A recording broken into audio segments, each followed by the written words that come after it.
ఎడారిలో సెలయేర్లు. మే 15.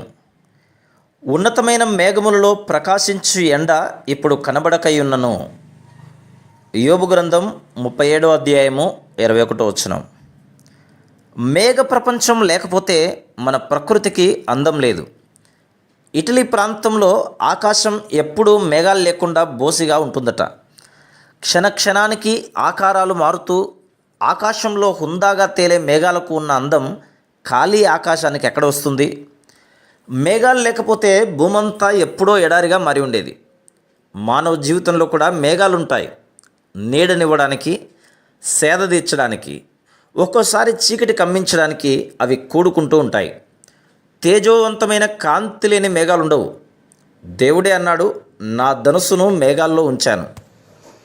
మనకు కనిపించే వైపు నుండి కాక రెండో వైపు నుంచి మనం మేఘాలను చూసినట్టయితే రవి కిరణాలతో ప్రోక్షించబడుతూ గొప్ప పర్వత శిఖరాల్లాగా కాంతిని ప్రసరింపజేస్తూ కనిపించే మేఘాల దృశ్యం నిరుపమానమైనది. మనం ఎప్పుడూ వాటిని క్రింద నుంచే చూస్తాం. అయితే వాటి శిఖరాలను, లోయలను స్పృశిస్తూ తడుపుతూ నాట్యం చేసే ఉజ్వల కాంతిని ఎవరు వర్ణించగలరు?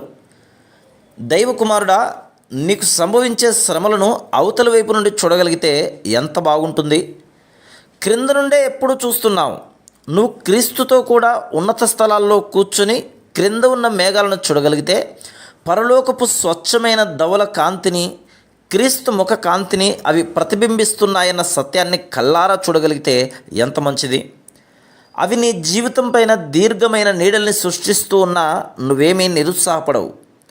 ఒకటి గుర్తుంచుకో, అన్నింటినీ తొలగించి శుభ్రపరిచే దేవుని గాలులు ఈ మేఘాలను కదిలిస్తూ విడగొడుతూ ఉంటాయి. ఉన్నట్టుండి గట్టిగా ఈ గాలివాన పట్టుకొని కోపంతో అటు ఇటు కొట్టిందెందుకో నా దారులైతే దేవునికి తెలుసు. నమ్మకం ఉంచడం మంచిదని నాకు తెలుసు. కాలజ్ఞానపు గూఢ ముసుగును తొలగించి తొంగి చూడలేను. ఉదయము చీకటి ఏది పొంచి ఉందో కానీ సదయునిపై నమ్మకం ఉంచాను. ఆటుపోటుల కావల రేవుందో లేదోని నీటి అలలను దాటి చూసే కన్ను లేవు. నాటికి నేటికి దేవుడు నా తోడని పాట పాడే నమ్మకం మాత్రం ఉంది. Praise the lord.